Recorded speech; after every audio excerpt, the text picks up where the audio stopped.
12,001 feet ऊंची एक ऐसी वैली जो पूरी तरह से नेचर की गोद में बसी हुई है। This place is a UNESCO world heritage site and ये जगह इतनी सुंदर है कि इस पे एक बुक भी लिखी हुई है। जगह का नाम का आइडिया तो लग ही गया होगा आपको। अगर नहीं तो अपनी एक्साइटमेंट को बढ़ने दो और वीडियो को आगे देखते रहो। यहाँ तक पहुँचने के लिए आपको करना पड़ेगा ट्रैक। ट्रैक का बेस कैंप है घांगरिया विलेज। डे 1 ट्रैक रहेगा बेस कैंप तक, दैट मीन्स घांगरिया विलेज तक।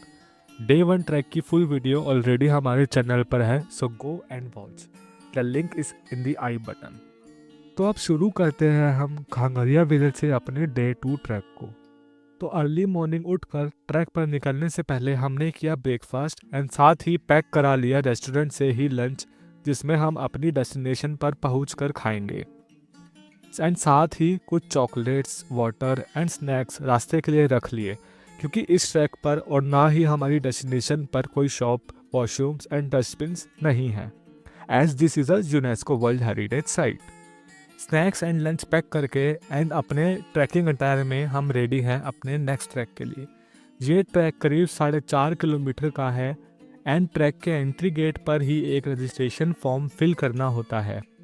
रजिस्ट्रेशन फीस रहती है 150 पर पर्सन फॉर इंडियन एंड 600 पर पर्सन फॉर फॉरेनर्स। अगर आप प्रोफेशनल कैमरा लेकर जाते हैं और फिल्मिंग करना चाहते हैं तो इस लोकेशन पर आपको अलग से चार्ज देना होगा। Also this track is only open for 5 months from June to October. But if you want to experience the real beauty of this place as shown in the video, then you should come between July and August, as this is a rainy season trek.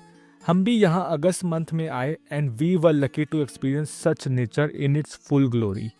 Entry timing for this destination is from 7 AM to 12 PM. Last entry वहाँ पर आपकी 12 बजे तक ही है।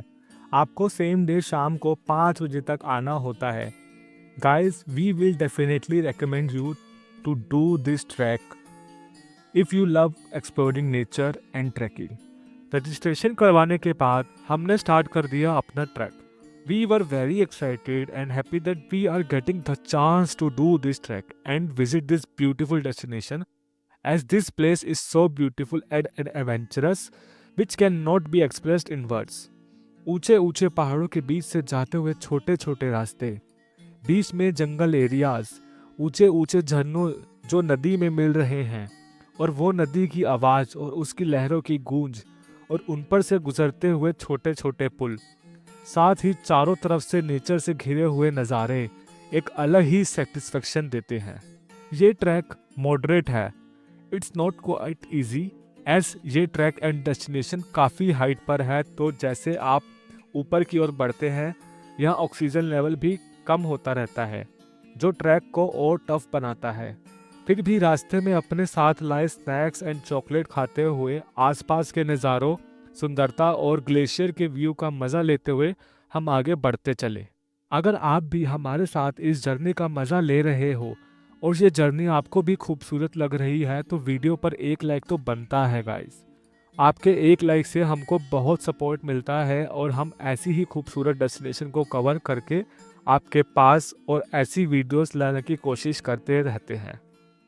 Track करते वक्त हमें मिले यहाँ बहुत सुंदर एंड डिफरेंट फ्लावर्स है तो बटरफ्लाइज तो होंगे ही, and we found during our journey so many butterflies. We were really enjoying this journey. At the registration entry of this valley यहाँ पर बोर्ड भी लगा हुआ है and explaining all the types of flowers you will going to find here. करीब 4.5 kilometre के track को करते हुए 4 घंटे पहाड़ चढ़ते हुए हम पहुंच गए आखिरकार अपने डेस्टिनेशन ऑफ ट्रैक डे 2, जिसका हमें काफ़ी समय से इंतज़ार था। We are now at the valley of flowers, जहाँ चारों तरफ बस हरियाली ही हरियाली है एंड इस हरी चादर पर रंग बिरंगे फ्लावर्स। ये व्यू एक अलग ही सुंदरता बयां करता है, एक ड्रीमलैंड की तरह, मानो एक फेरी टेल में आ गए हो हम। ऐसा लग रहा था कि किसी ने कोई वॉलपेपर से व्यू निकाल कर हमारी आंखों के सामने रख दिया हो। यहाँ के सुंदरता और नज़ारों को देख के हम अलग ही लेवल के एक्साइट हो गए और ट्रैक की सारी थकान दूर हो गई। यहाँ पहुँचने के बाद एक अलग ही सुकून था। हर ट्रैकर का यहाँ आने का सपना ज़रूर होता है और ये जगह हमारी ट्रैवल विश लिस्ट में काफ़ी समय से थी। एक बहुत सुकून मिला कि ये जगह हमने फाइनली एक्सप्लोर कर ली। यहाँ पहुँचने के बाद हम एक पत्थर पर चढ़ गए जहाँ से हम इस वैली की खूबसूरती का लुत्फ आराम से बैठकर ले सके और साथ ही अपना लंच भी कर सके। ऐसे व्यू के बीच लंच करना और साथ ही ठंडी ठंडी ताज़ी हवा का झोंका अलग ही सुकून दे रहा था। यहाँ सुंदर व्यूज तो थे ही, but we were very disappointed with one thing. Valley में और ट्रैक पर भी काफ़ी रैपर्स जगह जगह पड़े हुए थे, जबकि रजिस्ट्रेशन पॉइंट्स पर इंस्ट्रक्शन भी देते हैं कि अपने वेस्ट साथ ही लेके आए, रास्ते में ना फेंके। बट फिर भी लोग मानते कहाँ हैं यार। प्लीज़ गाइस, अगर आप भी कहीं जाते हो तो अपना वेस्ट किसी डस्टबिन में डाल लो या फिर अपने बैग में डाल लो और फिर डस्टबिन में फेंक देना। ऐसे नेचर को गंदा मत करो। यहाँ काफ़ी देर तक रुकने, दूर दूर तक फैली इस सुंदरता का मज़ा लेने और कुछ फ़ोटोज़ क्लिक करवाने के बाद हम निकल पड़े वापस घांगरिया के लिए। लगभग 2 बज रहे थे और यहाँ ठंड भी बढ़ने लगी थी और काफ़ी लोग भी वापस जाने के लिए निकल रहे थे। वैली में हमने फ़ोटोज़ तो बहुत क्लिक करवाई, बट फ़ोन का एक छोटा सा कैमरा यहाँ की एटर्नल ब्यूटी को कैप्चर नहीं कर पाया। जो हमने अपनी आंखों से यहाँ की ब्यूटी को एक्सपीरियंस किया वो हमारे वर्ड्स एक्सप्लेन नहीं कर पाएंगे। We personally suggest you to visit this place at least once in your life time and you will leave a piece of heart here. वापस जाते time we were happy and grateful to the nature and God जो हमें इतनी सुंदर जगह को explore करने का मौका मिला जो किसी जन्नत से कम नहीं थी। वैली ऑफ फ्लावर्स की सुंदरता को अपने कैमरा और मेमोरीज में हम भर कर नीचे आ पहुंचे रजिस्ट्रेशन पॉइंट पर, जहां से ट्रैक शुरू हुआ था। रजिस्ट्रेशन पॉइंट पहुंचने के बाद वहां पर अपना रिटर्न कंफर्मेशन देके हम चले गए अपने होटल रेस्ट करने। वैली की खूबसूरत यादों के साथ हमने ख़त्म किया हमारा track day 2 and also day 2 in Ghangaria. After the day 2 let's start our day 3 in Ghangaria. तो स्टार्ट करने से पहले चैनल को सब्सक्राइब करना तो बनता है गाइस। तो चैनल को सब्सक्राइब करते हुए हम बढ़ते हैं आगे अपनी अगली डेस्टिनेशन की ओर। डे 3 इन घांगरिया हमारा स्टार्ट होता है। आज है हमारा तीसरा दिन ट्रैकिंग का और आज हम जाने वाले हैं world's highest gurudwara which is at 15,200 feet height. This track is moderate to difficult. यह काफ़ी स्टीप ट्रैक है एंड ऑक्सीजन लेवल यहाँ कम होता है। आइए स्टार्ट करते हैं 6 किलोमीटर का ये ट्रैक। बट ये ट्रैक वैली ऑफ फ्लावर्स के ट्रैक जैसा नहीं है। इस ट्रैक पर आपको काफ़ी सारी फैसिलिटीज़ मिल जाएंगी, जैसे चाय, मैगी, वाटर बोतल, अदर स्नैक्स एंड वॉशरूम भी। एंड साथ ही इस ट्रैक पर आपको घोड़े भी मिल जाएंगे जिससे आप ऊपर जा सकते हैं। सो ये डिफ़िकल्ट ट्रैक करते हुए हम चलते हैं अपने डे 3 ट्रैक के डेस्टिनेशन पर। रास्ते में हमें काफ़ी दिक्कत हुई क्योंकि हाई एल्टीट्यूड पर होने की वजह से यहाँ ऑक्सीजन लेवल कम है एंड उसी से ये ट्रैक और डिफ़िकल्ट बन जाता है। तो 6 घंटे का ये मुश्किल ट्रैक का सफ़र करते हुए हम पहुँच गए हैं हमारी destination, the world's highest gurudwara Hemkund Sahib. यहाँ पहुँच के हमें अलग ही सुकून मिला। चारों तरफ पहाड़ से घिरा हुआ ये खूबसूरत गुरुद्वारा स्पिरिचुअल एनर्जी से भरा हुआ था। यहाँ पर सरोवर में हमने स्नान भी किया। फीमेल्स के लिए चारों तरफ दीवार से घिरा हुआ स्नान घर बना हुआ है जहाँ आप सरोवर में स्नान कर सकते हैं। सरोवर का पानी बहुत ही ठंडा था, एकदम बर्फ़ जमाने वाला, बट साथ ही बहुत रिलैक्सिंग भी था।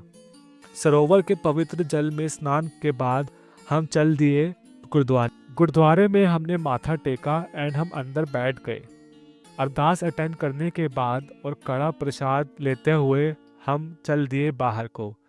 यहाँ एक अलग ही एनर्जी फील हुई and we were feeling really grateful कि हमें यहाँ आने का मौका मिला और इस स्पिरिचुअल जगह का आनंद ले सके हम। उसके बाद हम गए 15,200 फीट ऊंचा लक्ष्मण मंदिर जो गुरुद्वारे के बिल्कुल साथ ही सिचुएटेड है। फिर हम गए लंगर चखने। लंगर में गरम गरम खिचड़ी और चाय इस ठंडे मौसम में बहुत ही टेस्टी लग रही थी। लंगर करके हम जैसे ही बाहर निकले तो हल्की हल्की बारिश स्टार्ट हो चुकी थी और बादल भी आ चुके थे। करीब 1:30 बज रहा था। गुरुद्वारों को चारों तरफ से बादलों ने घेर लिया था। वो नज़ारा अलग ही था, बरसात ही थोड़ा रिस्की भी। गुरुद्वारे की संगत को नीचे जाने के लिए भी बोला जा रहा था क्योंकि इतनी हाइट पर वेदर अनएक्सपेक्टेड ही रहता है। रेन कोट डालकर हम चल दिए नीचे की ओर। गुरुद्वारे की स्पिरिचुअल एनर्जी एंड वहाँ की सुंदरता को अपने कैमरा और यादों में भर के एंड साथ ही आसपास की खूबसूरती का मज़ा लेते हुए हम ट्रैक करते हुए नीचे आ रहे थे। करीब 4 घंटे ट्रैक डाउन करने के बाद हम आ पहुँचे अपने होटल खंगरिया विलेज में। पूरी तरह से थक कर हम चले गए अपने रूम में रेस्ट करने के लिए और यहीं पर एंड होता है हमारा ट्रैक डे 3। एंड इसी के साथ स्पिरिचुअलिटी से भरा हमारा डे 3 घंघरिया में भी एंड हुआ। अब हमें अगली सुबह निकलना है घंघरिया से नीचे वापस की ओर। फिर जा रहे हैं हम 4 धामों में से एक धाम की ओर। जल्द ही आएगी हमारी इस ट्रिप की तीसरी वीडियो हमारी अगली डेस्टिनेशन को लेके। आगे की जर्नी देखने के लिए बने रहे हमारे चैनल पर। जाने से पहले do like and share this video and also subscribe the channel. Comment में आप ज़रूर बताना कैसी लगी आपको ये डेस्टिनेशन एंड अगर आप ये डेस्टिनेशन को एक्सप्लोर कर चुके हो तो अपना एक्सपीरियंस ज़रूर शेयर करना। तब तक के लिए bye bye and keep exploring with us.